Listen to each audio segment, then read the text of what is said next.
బుద్ధి ఉన్న కార్యకారణ సంఘాతానికి విలక్షణ అయ్యాడు లేదా బుద్ధి వగరంతా కూడా ఇక్కడ పోతుంది కదా శరీరంతోనే లేదా పోయి బయట పైలోకాలకు వెళ్ళేవాడేవాడు జీవుడు ప్రతిపాదన జరుగుతుంది కాబట్టి ఇది ఈ విధంగా అడిగినందువల్ల జీవ పరమాత్మానో తతో జీవాది విలక్షణ పరమాత్మ ప్రతిపాదితో భవతి.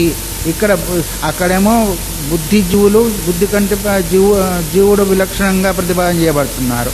ఇక్కడేమో జీవ పరమాత్మానో మరి తతో జీవాది విలక్షణ పరమాత్మ, అక్కడేమో బుద్ధి కంటే విలక్షణుడు జీవుడు అయ్యాడు, ఇక్కడ జీవుడి కంటే విలక్షణుడు పరమాత్మ అయ్యాడు కాబట్టి ప్రతిపాదితో భవతి. తదపీహ ప్రతిపాదయితవ్యం అన్యత్ర ధర్మాత్ అన్యత్రా ధర్మాత్ అన్యత్రాస్మాత్ కృతాత్ అన్యత్ర భూతాచ్చ భవ్యాచ్చ యత్ తత్పశ్యసి తద్వద అని కూడా అడిగాడు. ఎవరు? నచికేతుడే యమధర్మరాజుని అడుగుతాడు. ఏమని అడుగుతాడు? జీవాది విలక్షణ పరమాత్మ ప్రతిపాదతో జీవుని కంటే కూడా పరమాత్మ విలక్షణుడని ప్రతిపాదన జరుగుతుంది. ఎక్కడ చెప్పారంటారా? ఆకటోపనిషత్తులోనే ఏం చెప్పబడింది అంటే అన్యత్ర ధర్మాతో ధర్మానికంటే భిన్నమైనవాడు, అన్యత్ర అధర్మాతో అధర్మానికంటే కూడా భిన్నమైనవాడు, అస్మత్ కృతాతో అకృతాతో చేసే కార్యానికంటే భిన్నమైనవాడు, కారణానికంటే కూడా భిన్నమైనవాడు, అన్యత్ర భూతాచ్చ అంటే భూతకాలానికి భిన్నమైనవాడు, భవిష్యత్తానికి భిన్నమైనవాడు, యత్ తత్పశ్యతి నువ్వు అలాంటిదైనా చూస్తూ ఉంటే అది నాకు చెప్పవలసింది అని అడిగాడు. ఎవరు అడిగారు? నచికేతుడు. ఎవరిని అడిగారు? యమధర్మరాజుని అడిగారు. కార్యకారానికంటే భిన్నమైనవాడు, ధర్మాధర్మాల కంటే కూడా భిన్నమైనవాడు, భూత భవిష్యత్తు వర్తమానాల కంటే కూడా భిన్నమైనవాడు ఎవరైనా ఎత్త పశ్యసి అంటే చూస్తున్నావు, చూడమంటే తెలుసుకుంటున్నావు కాబట్టి అది నాకు చెప్పవలసింది అంటే సమస్తానికి భిన్నమైన దేనికి అంటకుండా ఉండేవాడు. ఒక మాటలో చెప్పుకున్నామంటే దేనికి అంటకుండా ఉండేవాడు ఎవరైనా చూస్తూ ఉంటే తెలుసుకొని ఉన్నామంటే నాకు దాన్ని చెప్పవలసింది. దీన్ని ఇది ఏ రూపంలో అడిగాడు? మూడవ రూపంలో అడిగాడు. అంటే ఇక్కడ జీవుని కంటే విలక్షణమైన వాడా? జీవస్వరూపమేనా? జీవుడు ధర్మాధర్మాలు తెలిసిన్నాడు, కార్యకారణాలు తెలిసినవాడు, పుణ్యపాపం తెలిసినవాడు, భోగం కూడా అనుభవించేవాడు కాబట్టి జీవుని కంటే విలక్షణమైన వాడనే అక్కడ తెలుస్తుంది. అక్కడ బుద్ధి కంటే విలక్షణమైన జీవుడు, ఇక్కడ జీవుడి కంటే కూడా విలక్షణమైన వాడు పరమాత్మ అని. ఇతి పృష్టత్వాదు అత్ర ఆక్షేప్త. కొంతమంది ఇక్కడ అడుగుతూ ఉంటారు. ఏమని అడుగుతూ ఉంటారు? ఉభావప్యేతో పక్షౌ నా సంభవత. ఈ రెండు పక్షాలు కూడా సంభవించకపో అన్నారు. ఇంకొక ఆయన మొదలం బుద్ధిజీవుల అన్నారు, తర్వాత జీవుడు బుద్ధి అంటే ఈ రెండిటికి రెండు సంభవించకపోమన్నాడు ఇంకొక ఆయన. ఎందుకన్నాడు అది అంటే కస్మాత్ ఋతపానం కర్మఫలభోగ సుకృతస్య లోకే ఇది లింగాత్ తచ్చ చేతనస్య క్షేత్రజ్ఞస్య సంభవతి నచ అచేతనాయా బుద్ధేహే. అక్కడ ఏం చెప్పాడు? ఋతపానం అంటే కర్మఫలభోగం కదా మనం చెప్పుకున్నాం. ఋతపానం అంటే కర్మఫలాన్ని అనుభవించడము. ఆ కర్మఫలాన్ని అనుభవించడము జడమైన బుద్ధి ద్వారా అవుతుందా? సుకృతస్య లోకే అన్నాడు కదా. సుకృతం ద్వారా సంపాదింపబడిన లోకం చేత అంటే శరీరం ద్వారా కదా అనుభవించేది. అయితే జడమైన బుద్ధి అనుభవిస్తుందా? క్షేత్రజ్ఞుడైన జీవుడు అనుభవిస్తాడా? అందువల్ల బుద్ధి ఇక్కడ వచ్చేదానికి అవకాశమే లేదు. ఒకటి పోయింది కదా. సుకృతస్లోకే ఇది లింగాతో అక్కడ సుకృతస్య లోకే కర్మఫోలగా ఋతపానం కర్మఫలాన్ని అనుభవించడము ఈ శరీరం ద్వారా అని చెప్పబడినందువల్ల జీవలింగం ఇక్కడ కనిపించినందువల్ల తచ్చ చేతనస్య క్షేత్రజ్ఞస్య సంభవతి. చేతన స్వరూపుడై క్షేత్రజ్ఞ స్వరూపంలో ఉన్నవానికే సంభవిస్తుంది కానీ క్షేత్ర రూపమై బుద్ధి అచేతనమైన బుద్ధికి మాత్రం సంభవించదు. ఇప్పుడు బుద్ధి క్షేత్రమా క్షేత్రజ్ఞుడా? సూక్ష్మ శరీరాంతం కాబట్టి క్షేత్రమే అది. అందువరకు జడము, జడమైన వాడు ఆ జడమైన బుద్ధి అనుభవించడానికి అవకాశము లేదు. అందువల్ల పిబంతౌ ఇది చ ద్వివచనేన ద్వయో పానం దర్శయతి శృతి. మరేంటిది? ద్వివచనం చూపించినందువల్ల ఇద్దరు తాగుతున్నారు అనుభవిస్తున్నారని శృతి చెప్పింది కదా. బుద్ధి జడమైనందువల్ల అది అనుభవించడానికి అవకాశం లేదు. మరి ఇద్దరు అనుభవిస్తున్నారు అని తాగుతున్నారు అని చెప్పినందువల్ల పానం దర్శయతి శృతి. అది ఎవరు చెప్తున్నారు? శృతి కదా చెప్పింది. అతో బుద్ధి క్షేత్రజ్ఞ పక్షా తావన్న సంభవతి అన్నారు. బుద్ధి క్షేత్రజ్ఞ పక్షమేమో మొదటి బుద్ధి క్షేత్రజ్ఞ పక్షం కదా. బుద్ధిజీవుడా లేదా జీవుడు పరమాత్మ, రెండు పక్షాలు కదా మనకు వచ్చినాయి. మొదటి పక్షం సంభవించడానికి అవకాశమే లేదు. ఎందుకంటే ద్వివచనం చెప్పారు. ఆ ద్వివచనం చెప్పిన ప్రకారంగానేమో బుద్ధి జడం కాబట్టి అది సాగేదానికి అవకాశం లేదు. కాబట్టి మొదటి పక్షాన్ని తీసుకునేదానికి అవకాశం లేదు. అతయేవ క్షేత్రజ్ఞ పరమాత్మ పక్షేపి నా సంభవతి. క్షేత్రజ్ఞ పరమాత్మ విషయంలో కూడా సంభవించదు. రెండింటిని ఖండిస్తున్నాడు ఇతను. ఈ మూడవ ఆక్షేప్తి ఏం చేస్తున్నా అంటే బుద్ధి పరమాత్మ పక్షంలో బుద్ధి జీవ పక్షంలో సంభవించదు. పిబంతవాన్ని రెండు చెప్పారు కదా. చెప్పినందువల్ల బుద్ధి ఏంటిది? జడం కాబట్టి తాగేదానికి అవకాశం లేదు కాబట్టి మొదటి పక్షము ఖండింపబడింది. రెండవ పక్షం ఏంటిది? జీవ పరమాత్మలు కదా, అది కూడా సంభవించదు పో అంటున్నాడు. ఎవరు? ఇంకొక పూర్వపక్షి. ఎందుకంటావా అంటే మరి ఋతపాన ఏంటిది? అనశ్నన్ అన్యో అభిచాకశీతి ఇది మంత్రవర్ణనాదు. ఏంటి? క్షేత్రజ్ఞ పరమాత్మనోపిన సంభవతి చేతనేపి పరమాత్మని ఋతపాన సంభవాత్. ఇక్కడి నుంచే కదా అది క్షేత్రజ్ఞ పరమాత్మలకు కూడా సంభవించదు. ఎందుకు సంభవించదు అంటే పరమాత్మ చేతనుడే. అక్కడ బుద్ధి చేతను కానందువల్ల తీసేశారు కదా. ఇక్కడ పరమాత్మ చేతనం అచేతనమా? చేతనమే అయినప్పటికీ ఋతపాన సంభవత ఆయన కూడా అనుభవించేదానికి అవకాశం లేదు. ఎందుకంటే అనశ్నన్ అన్యో అభిచాకశీతి మంత్రవర్ణాతు. మంత్రం ఏం చెప్పింది కదా, ఇంకోటి తాగకుండా ఆయన వేరుగా ఉన్నాడని. అందువల్ల ఇక్కడ బుద్ధిని జీవుని గ్రహించడానికి అవకాశం లేదు. తర్వాత పరమాత్మను జీవుని పరమాత్మను కూడా అది అక్కడేమో జడ కారణం చేత బుద్ధి పోయింది. అనశ్నన్ అన్య అభిచాకశీత అన్నందువల్ల ఒకడు తినకుండా వేరుగా ఉంటున్నాడు అన్నప్పుడు ఏమైంది? పరమాత్మ కూడా పోయింది. కాబట్టి ఈ రెండు పక్షాలు కూడా సంభవించవు అనేది మూడవ ఏంటిది పూర్వపక్షి వచ్చి అంటూ ఉన్నాడు. అందువల్ల మర్తవనాది అని ఇక్కడ వరకు పూర్వపక్షమైంది. నైష దోష, అక్కడ దోషమేమీ లేదు. ఎందుకంటావా క్షత్రనో గచ్చతి తేకేనాపి క్షత్రేణ బహూనాం క్షత్రిత్వోపచార దర్శనాత్ అన్నారు అని కదా. సరే వర్షాకాలం కదా, ఇప్పుడు అందరూ దారిలో నడిచిపోతున్నారనుకోండి. అక్కడ దారిలో కాదులే, ఏదో ఒక దారిలో నడిచిపోతూ ఉంటే అంటే ఒకరికి సందేహం వచ్చి ఎందుకని మంచిగా గొడుగు పట్టుకొని పోదాం అనుకొని గొడుగు పట్టుకొని పోతున్నాడు అనుకోండి.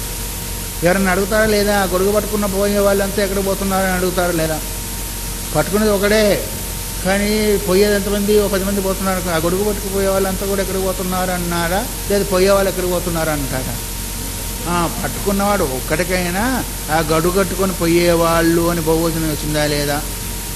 అందువల్ల ఒకడు చేసినప్పటికీ ఏంటిది ఎట్లాగది క్షత్రినో యాంతి అని అక్కడ మనకు ఒక గొడుగు పట్టుకున్నవాడు 10 మందిని కూడా కలిపి అడిగిన అన్నట్టుగా క్షత్రినో గచ్చంతి తేకేనాపి క్షత్రిన బహూనాం క్షత్రిత్వ. ఒకడు గొడుగు పట్టుకొని పోయినప్పటికీ అందరికీ అది వర్తిస్తూ ఉంది క్షత్రినో యాంతి అనే ఉద్దేశం చేత. ఏవం ఏకేనాపి పిబతో ద్వౌ పిబంత ఉచ్చేతాం. అందువల్ల ఒకటి తాగినందువల్ల వాడి దగ్గర ఉన్నందువల్ల ఏమవుతున్నారు? అతను కూడా తాగినాడు అనే ద్వివచనం వాడబడింది. అక్కడ గొడవ ఒకడికి ఉన్నప్పటికీ అందరికీ ఎట్లా ఇది వర్తించిందో, తాగేవాడిది అనుభవించేవాడికి సాంగత్యంలో ఉన్నందువల్ల అతను పిబంతవు అని ద్వివచనం వచ్చింది. అందువల్ల నష్టం వచ్చింది అని సిద్ధాంతం చెప్తున్నాడు. అందువల్ల యద్వా జీవస్తావతి భవతి ఈశ్వరస్తు పాయతి. లేదంటావా జీవుడు అనుభవిస్తున్నాడు, పరమాత్మేమో అనుభవింపజేస్తున్నాడు. అక్కడ చాలామంది భోజనం చేస్తున్నారు. ఏంటండి ఈరోజు కార్యక్రమం అంటారు. అక్కడ అందరూ భోజనం చేస్తున్నారు కదండి, చాలామంది అండి అక్కడ అందరూ భోజనం చేస్తున్నారు. ఏమండి ఈరోజు విశేషం అన్నారు. అక్కడ అందరూ భోజనం చేస్తున్నారా? మొత్తం వాళ్ళందరూ భోజనం చేస్తున్నారా? అక్కడ ఎవరు చేస్తున్నారు? వడ్డించేవాడు వేరేగా ఉన్నాడా లేదా? అందరూ భోజనం చేస్తున్నారని వడ్డించేవాడు కూడా అందులో వచ్చాడా లేదా? వడ్డించేవాడు వడ్డిస్తూ ఉంటే భోజనం చేసేవాడు భోజనం చేస్తున్నారు. కానీ అక్కడ అందరూ భోజనం చేస్తున్నారు, మీరు కూడా వెళ్ళండి అంటే అక్కడ అందరూ భోజనమే చేస్తున్నారు. వడ్డించే వాళ్ళు ఎవరు లేరా? వంట చేసే వాళ్ళు ఎవరు లేరా? ఉన్నారు. మరి అందరినీ కలిపి అక్కడ అందరూ భోజనం చేస్తున్నారని వచ్చిందా లేదా? అట్లా ఇక్కడ జీవుడు అనుభవించినప్పటికీ జీవుని యొక్క సాన్నిధ్యంలో లేదు ఆ పరమాత్మ యొక్క సాన్నిధ్యంలో జీవుడుండి అనుభవించినప్పటికీ ఏమవుతుంది, ద్వివచన ప్రయోగం వచ్చేదానికి అవకాశము ఉంటుంది. అందువల్ల పాయన్నపి పిబతి త్యుచ్యతే అంత ఏంటిది తాగిస్తూ కూడా తాగుతున్నాడు అని గౌణంగా ప్రయోజనం జరుగుతుంది, కానీ ముఖ్య ప్రయోజనం కాదు. ముఖ్య ప్రయోజనమో జీవుని మీద, గౌణ ప్రయోజనమేమో పరమాత్మ వస్తుంది. కాబట్టి పాయన్ తాగుతూ ఉన్నారు. ఎవరన్నా మీరు పిల్లవాడికి తాగిస్తున్నారు అనుకోండి, ఏం తాగుతున్నారా మీరు అంటారు కదా. తాగేదేవాడు పిల్లవాడు, తాగించడం తల్లి, ఏం తాగుతున్నారని అడుగుతారా లేదా? అదట్టుగా వచ్చి మరి ఏం తాగుతున్నారని అక్కడ ప్రవచనం వాడారా లేదా? మరి తాగేదెవరు? ఒక పిల్లవాడు మాత్రమే.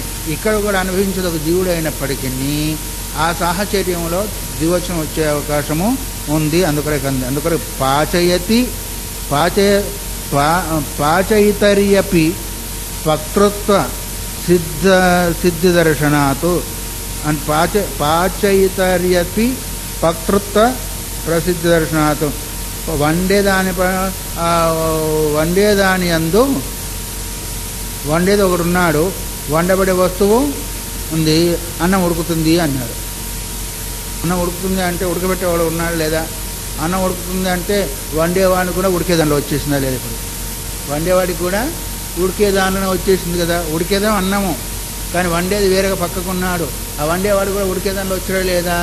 ఉడికేదానికి సాన్నిధ్యంలో ఉన్నాడు కాబట్టి ఆ వండేవానిలో కూడా ఉడుకుతున్నాడు అనే శబ్దము మనకు అక్కడక్కడ అవుతుంది. అందువల్ల బుద్ధిక్షేత్రజ్ఞ పరిగ్రహేపి సంభవతి కరణే కర్తృత్వోపచారాత్ ఏదాంశపచంతి ప్రయోగ దర్శనాత్. బుద్ధిక్షేత్రజ్ఞ పరిగ్రహ, బుద్ధిని క్షేత్రజ్ఞను తీసుకున్నప్పటికీ అది సంభవించే అవకాశం కూడా ఉంది. ఎందుకు? కరణే కర్తృత్వ ప్రయోగ దర్శనాత్. కరణములు అంటే కరణం అంటే ఏంటిది? సాధనము. సాధన యందు కూడా కర్త యొక్క ఉపచారం జరుగుతుంది అని. ఎట్లాగా? కట్టెలు వండుతున్నాయి అన్నారు. కట్టెలు వండుతాయా? వండరు. మరి కట్టెలు వండుతున్నాయంటే కట్టెలు బాగా కాలి ఉన్నాయి కాబట్టి మాకేం ఇబ్బంది కలదు, కట్టెలు ఎంత బాగా ఇది వంట చేసినాయి అంటారా లేదా? ఎందుకంటే పచ్చి కట్టెలు ఉంటే అబ్బాయి అదొక రకంగా ఈరోజు వంటే కాలేదండి అంటారు. కట్టెలను దృష్టిలో పెట్టుకున్నారా లేదా? కట్టెలు బాగా కాలినాయి అంటే కట్టెలు బాగా వండినాయండి ఈరోజు అంటాం. ఉపచారం జరిగిందా లేదా? కట్టెలు సాధన సాధ్యమా? అందుకొరకు కరణంలో కూడా కర్తృత్వ వ్యపదేశం జరిగిందా లేదా? అట్లాగే అక్కడ బుద్ధిజీవులలో బుద్ధి కరణమైనప్పటికీ జీవుడు కర్త అయినప్పటికీ ద్వివచనం జరిగే అవకాశం కూడా ఉంటుంది. తర్వాత అందువల్ల దర్శనాతు అక్కడ బుద్ధిక్షేత్రజ్ఞ యోరపి సంభవతి కరణే కర్తృత్వజనాత్ ఏధాంసి పచంతీతి. ఏధాంసి అంటే కట్టెలు, పచంతీతి ప్రయోగ దర్శనాలు. కట్టెలు వండుతున్నాయి అని ప్రయోగము అంటే నేను చేసిన కట్టెలే వండినాయా ఈరోజు అంటారు లేదా? ప్రయోగం అంటే ఎందుకంటే బాగా ఎండిపోయి ఉన్నాయి కాబట్టి ఆ కట్టెలే వండినాయా ఈరోజు, నేనేం చేయలేదు, నాకు నేను హాయిగా కూర్చున్నాను అక్కడ అంటాను లేదా? అందువల్ల కరణమైన కట్టెల యందు కూడా కర్తృత్వ భావన అక్కడ ఎట్లాగైతే వచ్చిందో ఇక్కడ బుద్ధి కరణమైనప్పటికీ కూడా అత్త అనే ఆ ప్రయోగం కూడా వచ్చే అవకాశం ఉంటుంది. నచ ఆధ్యాత్మాధికారే అన్యో కౌచిత్ ద్వావృత్తం పిబంతో సంభవత. అందువల్ల ఆధ్యాత్మిక ఇక్కడ ఒకటి చెప్పినట్టయితే ఇక్కడ ఆధ్యాత్మిక సంబంధం చెప్పబడుతుంది, కానీ కార్యకరణంగా చెప్పబడేది. అందువల్ల బుద్ధి వచ్చేదానికి అవకాశమే లేదు అనేదాన్ని గ్రహించి ఇక్కడ తస్మాత్ బుద్ధిజీవో శాతం జీవపరమః. ఇక్కడ నేనే తప్పు చెప్పాను. ఇక్కడ ఆధ్యాత్మిక సంబంధం చెప్పబడింది కాబట్టి బుద్ధి ఆధ్యాత్మికమే, జీవుడు ఆధ్యాత్మికే. పరమాత్మ వీటికి విలక్షణమైన వాడు కదా. పరమాత్మ ఏంటిది? ఆధ్యాత్మికం అంటే ఏంటిది? ఆత్మను అధికృత ఆధ్యాత్మము. అందువల్ల ఆత్మ అధికరించి చెప్పబడింది కాబట్టి బుద్ధిజీవులనే తీసుకోవాలి. పరమాత్మ ఈ రెండింటికంటే కూడా భిన్నమైన వాడు అని ఈ విధంగా మళ్ళీ పూర్వపక్షంగా చెబుతూ బుద్ధిజీవో శాతం జీవపరమాత్మనో ఏతి ఎక్కడ నచ ఆధ్యాత్మిక అధికారి అన్యో కౌచిద్రావుతో పిబంతో సంభవత. ఆధ్యాత్మికాది సంబంధమైన ప్రసంగములో ఆ ఆధ్యాత్మిక సంబంధమే గ్రహించాలి, కానీ తద్భిన్నమైన దాన్ని గ్రహించేదానికి అవకాశం రాదు. అందువల్ల తస్మాత్ బుద్ధిజీవో స్యాతాం. పిబంతం అనే దగ్గర బుద్ధిజీవులే అవుతారు కానీ జీవపరమాత్ములు కాదు అనేది కూడా మళ్ళీ సంశయము వస్తుంది.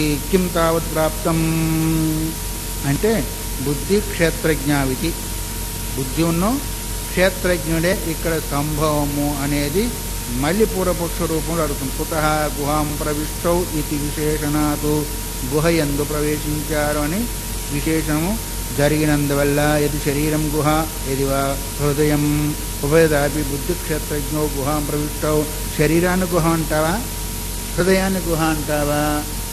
నువ్వు ఏది గుహ అన్నప్పటికీ అక్కడ బుద్ధి ఉంది, జీవుడు కూడా ఉన్నారు. బుద్ధి ఉందా లేదా హృదయంలో? బుద్ధి గుహ ఎందని పదం కూడా వస్తుంది. హృదయాన్ని వేరుగా చేసినప్పుడు ఏమవుతుందంటే ఆ హృదయ గుహ ఎందో లేదు శరీరమైన గృహమందో బుద్ధి ఉందా లేదా? తర్వాత క్షేత్రజ్ఞైన వాడు కూడా ఉన్నారు కాబట్టి వీళ్ళిద్దరిని గ్రహించవలసింది. ఎందుకంటే ఆధ్యాత్మిక సంబంధాన్ని గ్రహించబడుతుంది కాబట్టి ఆ రెండింటికి చెప్పేదానికి అవకాశం ఉంటుంది. అందువల్ల బుద్ధి క్షేత్రం గుహాం ప్రవిష్టావు ఉపపద్యతే. ఆ రెండింటికి సంబంధిస్తుంది. ఇదంతా పూర్వపక్షం, మరి అనుమానపడబోకండి. కాబట్టి ఉపపద్యతే నచ సత్ సంభవే సర్వగతస్య బ్రహ్మణో విశిష్ట దేశత్వం యుక్తం కల్పయితం. సర్వాంతర్యామైన తత్వానికి ఏదో ఒక స్థానం చెప్పేదానికి అవకాశం లేదు ఉందా? ఎందుకంటే అంతరుండేవాడికి బుద్ధి క్షేత్రజ్ఞుడమో ఈ గుహలోనే ఉంటారు, బయట ఉండేదానికి వీలు లేదు. అవునా కదా? సర్వాంతర్యామిన తత్వానికి ఒక ప్రదేశం చెప్పేదానికి వీలు లేదు. వాడు అంతటా ఉంటాడంటే ఫలాని వాడు ఎక్కడ ఉంటాడు, అబ్బో వాడు ఎక్కడ ఉంటాడని చెప్పడే, అంతటా వాడే అంటామా లేదా? ఎవరన్నా చెప్పాల్సి ఉంటే ఫలాని వ్యక్తి ఎక్కడ ఉంటాడంటే ఒక్క స్థానం అని చెప్పాలి, ఎక్కడ చూస్తే అక్కడే ఉంటాడు. అందుకొరక అట్లాగే మరి పరమాత్మకు ఒక స్థాన విశేషం చెప్పేదానికి వీలు లేదు, బుద్ధికి జీవుడికేమో అంతటా ఉంటారని చెప్పేదానికి వీలు లేదు. దానికి ఒక ప్రవేశము, అందుకొక ప్రదేశం గుహాం ప్రవిష్టౌ అనే శబ్దం ద్వారా ఒక చెప్పబడింది కాబట్టి ఇక్కడ బుద్ధిని ఉన్న క్షేత్రజ్ఞున్నే గ్రహించవలసి ఉంటుంది అని పూర్వపక్షం మళ్ళీ చెప్తూ ఉన్నారు. కాబట్టి సుకృతస్య లోకే ఇది చ కర్మగోచర అనతిక్రమం దర్శయతి. సుకృతస్య లోకం అన్నారా లేదా? సుకృతస్య లోకం అంటే కర్మ ద్వారా సుకృతం చేశాడు, దాని ద్వారా వాడికి శరీరము లేదు లోకం వచ్చింది. లోకం అంటే సామాన్యంగా శరీరమేను, పోనీ ఆ లోకం అనుకో ఈ శరీరం అనుకో, మొత్తానికి కర్మ ద్వారా సుకృతం జరిగింది, దాని ద్వారా ఈ లోకము వాడు సంభవించింది. కాబట్టి నీ భగవంతుడి కర్మ ఉందా? ఆ కర్మ ద్వారా శరీరం వస్తుందా, దానిలో ఉంటాడో దాన్ని ఉపభోగం చేస్తుంటాడా? లేదు. అందువల్ల దానివల్ల దాన్ని అతిక్రమించడానికి అవకాశం లేదు కదా. పరమాత్మతో సుకృతస్యవా దుష్కృతస్యవా గోచరే వర్తతే. పరమాత్మకు సుకృతం లేదు, దుష్కృతము లేదు, దాని ద్వారా గ్రహింపబడడు. మరి జీవుడు బుద్ధి అంటావా, సుకృతము దుష్కృతం ద్వారా గ్రహింపబడతాడు, తత్సంబంధమైన సుఖ దుఃఖాన్ని అనుభవిస్తూ ఉంటాడు. పరమాత్మకు అవి రెండుండే అవకాశము లేదు. న కర్మనా వర్ధతే నో కనీయాన్ ఇది శృతే. ఆ పరమాత్మ కర్మ చేసినందువల్ల పెద్దవాడు కాదు, కర్మ చేయకపోతే చిన్నవాడు కాదు అని శృతే చెప్తుంది. అవునా కదా? ఆయన పరమాత్మ కర్మ చేస్తాడు, అసలు చేయడు, లేదు చేయలేదు అనుకోండి, చేయలేకపోతే తగ్గదు, చేస్తేనేమో పెరగడు అనేది కూడా మనకు శృతి చెప్తుంది. కాబట్టి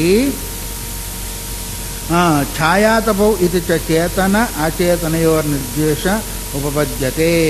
అక్కడ ఛాయాతపం చెప్పినందువల్ల చేతనమైన జీవాత్మ అచేతనమైన బుద్ధి ఈ రెండింటినీ గ్రహించడం సమంజసంగా ఉంటుంది. కానీ మిగతా దాన్ని గ్రహించేదానికి అవకాశం లేదు.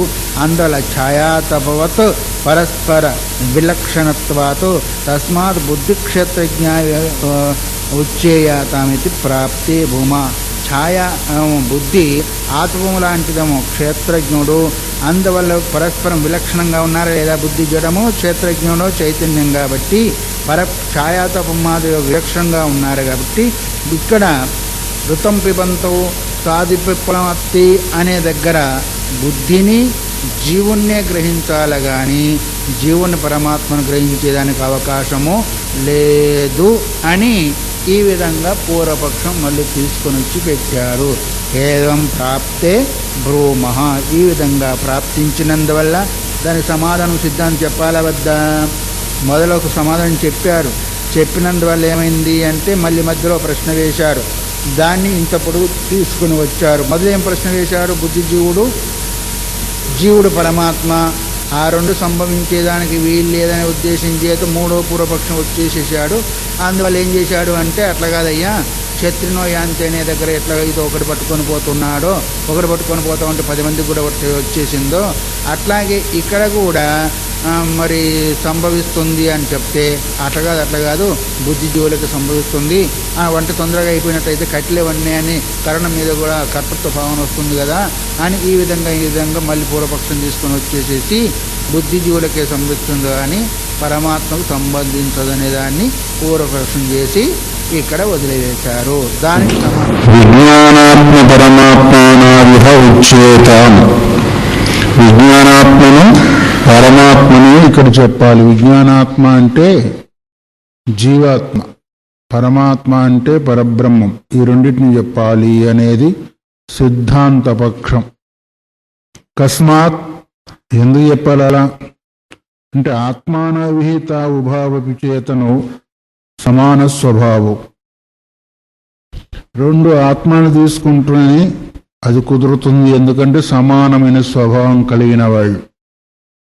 బుద్ధేమో జడ స్వభావం కలిగింది, విజ్ఞానాత్మ పరమాత్మనేమో చేతన స్వభావం కలిగిన వాళ్ళు.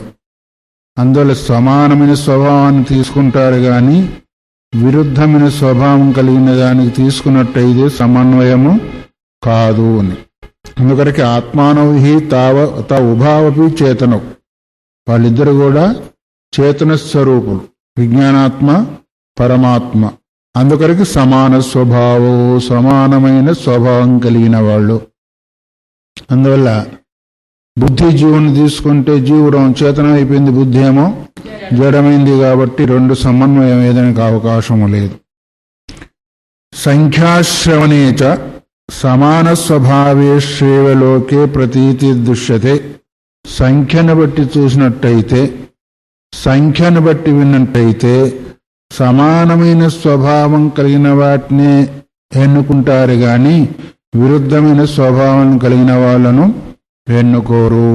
ఎక్కడెక్కడ సంఖ్య చూస్తామో అక్కడ సమానమైన స్వభావము, సమానమైన జాతి, సమానమైన వికారము ఇవి ఉంటేనే అక్కడ శోభను ఇస్తుంది, సమన్వయం అవుతుంది. కానీ విరుద్ధమైన స్వభావం కలిగిన ఉంటే శోభ ఇవ్వదు, కలిక కూడా కలగదు కూడా. ఎట్లా అంటే అలాగని లోకంలో దృష్టి చూడబడుతుంది. దానికి ఉపమానం చెప్తున్నారు. అస్య గోర్ద్వితీయో అన్వేష్టవ్య ఇత్యుక్తే గౌరేవ ద్వితీయో అన్విష్యతే నాశ్వ పురుషోవా. ఒకటి దగ్గర ఒక ఎద్దు ఉందనుకోండి, దీనికి సమానమైన ఇంకొక ఎద్దు కావాలి అనుకున్నాడు అనుకోండి, ఎద్దునే చూస్తాడు, గుర్రాన్నే మనుషునో కుక్కనో నక్కనో చూస్తాడా? ఎద్దునే ఎందుకు చూడాలి? గుర్రాన్నో మనుషుని చూడొచ్చు కదా. గుర్రాన్ని మనిషిని కుక్కని దాని పక్కకు కట్టి నాగలు కట్టారనుకొని పోతుందా? అది పోదు. ఎద్దుకు సమానంగా ఎద్దునే చూడాలి కానీ ఏ గుర్రాన్నో ఏ కుక్కనో ఏ మనిషినో పెడితే అది సమాన స్వభావం కలిగింది కాదు. అందుకొరకు లోకంలో ఎట్లాగైతే ఈ గోవుకి సమానమైందా అని చూడాలన్నప్పుడు గోవునే ఎట్లాగైతే చూస్తారో మిగతా వాటిని తీసివేసి దానికి అవకాశం ఉంటుందో అట్లాగే ఇక్కడ బుద్ధి క్షేత్రజ్ఞునికి సమాన స్వభావం లేదు. ఎందుకంటే బుద్ధి ఏమో జడము, జీవుడేమో చైతన్యం. కానీ జీవ పరమాత్మను తీసుకున్నట్టయితే రెండు చైతన్యమే కాబట్టి అక్కడ సమాన స్వభావం కలిగినందువల్ల సమన్వయ అవకాశము ఉంటుంది. అందువల్ల తదిహృతపానేన లింగేన నిశ్చితే విజ్ఞానాత్మని ద్వితీయాన్వేషణాయ స్వమాన స్వభావాశ్చేతన పరమాత్మైవ దృశ్యతే. ఇక్కడ కూడా ఋతపానే ఋతం పిబంతో సుకృతస్థ లోకే అనే ఇది శృతివాక్యంలో కూడా సమానమైన వాళ్ళని వెతకాలన్నప్పుడు, సమాన లింగం కలిగిన వాళ్ళు నిశ్చయం చేయాలనుకున్నప్పుడు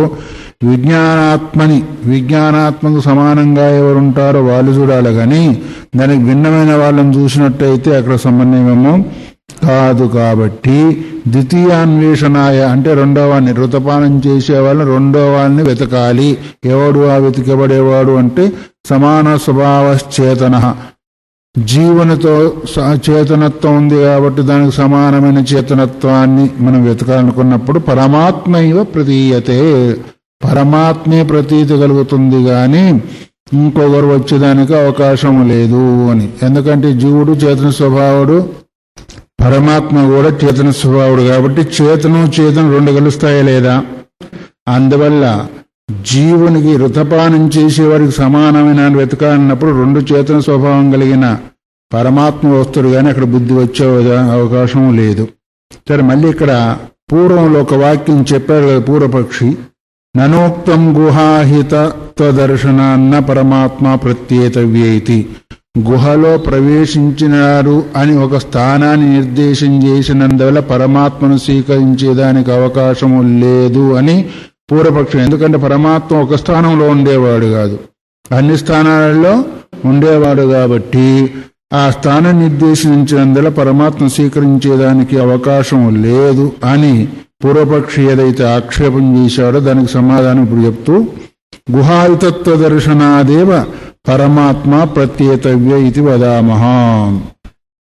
గృహాయుతంలో ఉన్నాడు, గుహయందు ఉన్నాడనే దాని చేతనే పరమాత్మను స్వీకరించాలి. ఎందుకు అంటే దాని యొక్క స్వభావం అంటే అతను అంత సూక్ష్మమే, దానిలోనే ఇముడి ఉన్నాడు కాబట్టి. మరి జీవుడు ఉండేది ఎక్కడ? అక్కడే. మరి అక్కడే పరమాత్మ కూడా ఉన్నట్టయితే కదా రెండు సంభవిస్తాయి, లేకపోతే సంభవించవు.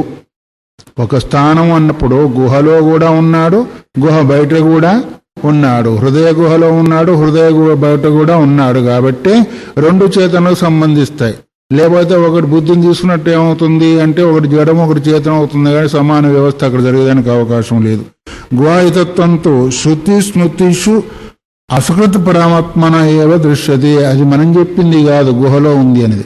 శృతి లోపల స్మృతి లోపల అసకృత అంటే అనేక మార్లు, సకృత అంటే ఒకసారి, సకృత అంటే ఒకసారి, శకృత అంటే మలం, సకృత అంటే ఒకసారి, శకృత అంటే మలము, అసకృత అంటే అనేక సార్లు. అందుకొరకు మీ శకృతను పిలుగుతూ ఉంటుంది.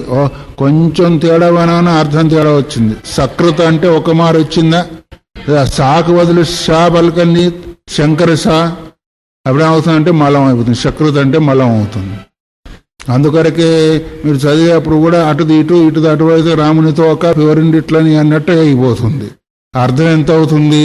రామునికి తోక వచ్చింది, పివరుండి ఒక పేరు వచ్చేసిస్తుంది. అందువల్ల సంస్కృత భాష ఎటువంటిది అంటే పాలు ఎంత సున్నితమైనయో సంస్కృత భాష అంత సున్నితమైంది. పాలు సున్నితమైందా కాదా? ఏమాత్రం కూడా మాలిన్యాన్ని ఒప్పుకోదు. అది కొంచెం పడినా అది ఇరిగిపోతుంది. అట్లాగే ఇది కూడా ఇరిగిపోతుంది. సంస్కృత భాష విరిగిపోయి ఏమవుతుంది? ఇంకో రకంగా మారిపోతుంది. అంతే. అసకృత అంటే అర్థమేమి? సకృత అంటే ఒకసారి, అసకృత అంటే ఒకసారి కాదంటే అనేక మార్లు అని. ఒకసారి ఎప్పుడైతే కాదన్నామో అనేక మార్లు అని చెప్తుంది. శృతి చెప్పింది, స్మృతి చెప్పింది. గుహాహితం గహ్వరేష్టం పురాణం యో వేద నిహితం గుహాయాం పరమే వ్యోమన్ ఆత్మానం అన్విచ్ఛ గుహాం ప్రవిష్టం ఇత్యాద్యాసు అని అనేక శృతులు. ఏంటిది? కఠోపనిషత్తులో గుహాయుతం గవ్వరేష్టం పురాణం, గుహయందు ఉన్నాడు. గవ్వరేష్టం అంటే గుహలో తిష్ట వేసుకున్నాడు. ఎవరు? పురాణం అంటే పురాతనమైన సనాతనమైన తత్వము అని ఏం చెప్పింది మనకు? కఠోపనిషత్తు చెప్పింది. యో వేద నిహితం గుహాయాం పరమే వ్యోమన్. పరం అంటే ఆకాశ స్వరూపమైన ఆ తత్వం ఏదైతే ఉందో, యో వేద గుహాయాం నిహితం, గుహలో నిహితమై స్థితమై ఉన్న దాన్ని యో వేద అంటే ఎవడైతే తెలుసుకుంటాడో వాడేమవుతాడు? అమృత స్వరూపుడు అవుతాడని చెప్పింది కదా. అదే ఉపనిషత్తు అంటే తైత్రీయోపనిషత్తు. ఆత్మానమనవిచ్చ గుహాం ప్రవిష్టం, గుహలో ప్రవిష్టుడైన ఆత్మను అనవిచ్చ అంటే తెలుసుకో వస్తుంది, ఒకటో వెతుకువని వచ్చేస్తుంది. రెండు అర్థాలు కూడా వచ్చేస్తే దేనైనా సమన్వయం చేసుకోవచ్చు. అంటే గుహలో ఉన్న ఆత్మను నువ్వు తెలుసుకో అంటే ఇప్పుడు మరి ఆ శృతి స్మృతి చెప్పినప్పుడు బుద్ధుని తెలుసుకోవాలా లేదు పరమాత్మను తెలుసుకోవాలా? బుద్ధుని తెలుసుకుంటే వాడు జడమేమవుతాడు? తెలుసుకునేవాడు. పరమాత్మ చైతన్య స్వరూపుడు కాబట్టి చైతన్య స్వరూపమైన పరమాత్మని తీసుకోవాల్సి ఉంటుంది, కానీ బుద్ధిని తీసుకునేందుకు అవకాశం లేదు. ఇది అనేక సార్లు శృతులు స్మృతులు గుహయందు పరమాత్మ ఉన్నాడు అని చెబుతున్నారు. కాబట్టి ఇక్కడ చైతన్య స్వభావమైన కారణం చేత, సమాన ధర్మం కలిగిన కారణం చేత జీవ పరమాత్మలు స్వీకరింపబడుతున్నారని నిర్ధారణ చేస్తున్నారు. కాబట్టి అందువల్ల గతస్యాపి ఏంటిది సర్వగతస్యాపి బ్రహ్మణ ఉపలబ్ధ్యర్థో దేశ విశేషోపదేశో న విరుధ్యతే ఇత్యేతదపి ఉక్తం. పూర్వంలోనే మేము చెప్పాం, సర్వగతంలో ఉన్న ఆత్మ ఏకదేశంలో ఉపలబ్ధ్యర్థం అంటే మనం అవగాహన చేసుకోవాలంటే, పొందాలంటే ఒక దగ్గర చూసుకోవాలా. ఆవులో పాలు అంతటా ఉన్నాయా, పొదుగులోనే ఉన్నాయా? పొదుగులో ఉన్నాయి కాబట్టి అంతర పిండితో వస్తాయా, పొదుగు దగ్గర పిండితో వస్తాయా? మనం దాన్ని పొందాలి అంటే ఒక స్థానం అనేది ఏర్పాటు చేసుకున్నాం. అక్కడ మనం పితుకుతే ఏమవుతుంది అంటే పాలు వచ్చేస్తాయి. శరీరం అంతా పాలున్నా అని ఎట్లా అయితే ఒక స్థానాన్ని ఏర్పాటు చేసుకున్నామో, అట్లాగే పరమాత్మ అంతటా ఉన్నప్పటికీ బుద్ధి లేదు, హృదయ గుహయందు ఒక స్థానాన్ని ఏర్పాటు చేసుకున్న కారణం చేత ఉపలబ్ధవ్యం అంటే పొందేదానికి అవకాశము ఉంటుంది. అందువల్ల దేశ విషయోపదేశో నా విరుద్ధతే. ఒక దేశాన్ని ఉపదేశం చేసినందువల్ల అక్కడ విరోధమేమి రాదు. అంతటా ఉన్న పరమాత్మ ఎట్లా తెలుసుకోగలుగుతాడు ఆ పరిచ్ఛిన్నుడైన జీవుడు? తెలుసుకునే అవకాశము లేదు. అందుకొరకు అతను పరిచ్ఛిన్న బుద్ధి కలిగిన వాడు, పరిచ్ఛిన్న సంస్కారం కలిగిన వాడు బట్టి సర్వదేశస్థంలో ఉన్న ఆత్మను గ్రహించలేడు. కాబట్టి ఒక స్థానాన్ని ఎందుకు నిన్నే చెప్పారు కదా, చాలా గ్రామంలో విష్ణుమూర్తిని ఇంకోటి అని ఓ రకంగా చెప్పినట్టు స్థాన విశేషాన్ని ఒకటి మనం పెట్టుకున్నప్పుడు మాత్రమే అక్కడ ఉపలబ్ధి మనకు లభిస్తూ ఉంటుంది. అందువల్ల మేఘం అంతటా నీళ్లున్నప్పటికీ అది వర్షధార ద్వారా ఒక స్థానానికి వస్తే కదా మనకు ఉపలబ్ధం అవుతుంది. అట్లా ఇక్కడ కూడా ఒక స్థాన విశేషం చెప్పినందువల్ల విరోధమేమీ రాదు. అందుకొరకు తర్వాత సుకృతలోకవర్తిత్వంతో మరి సుకృతస్య లోకే అని చెప్పబడింది కదా అక్కడ. అంటే క్షత్రిత్వాది ఏకస్మిన్నపి వర్తమానం ఉభయోర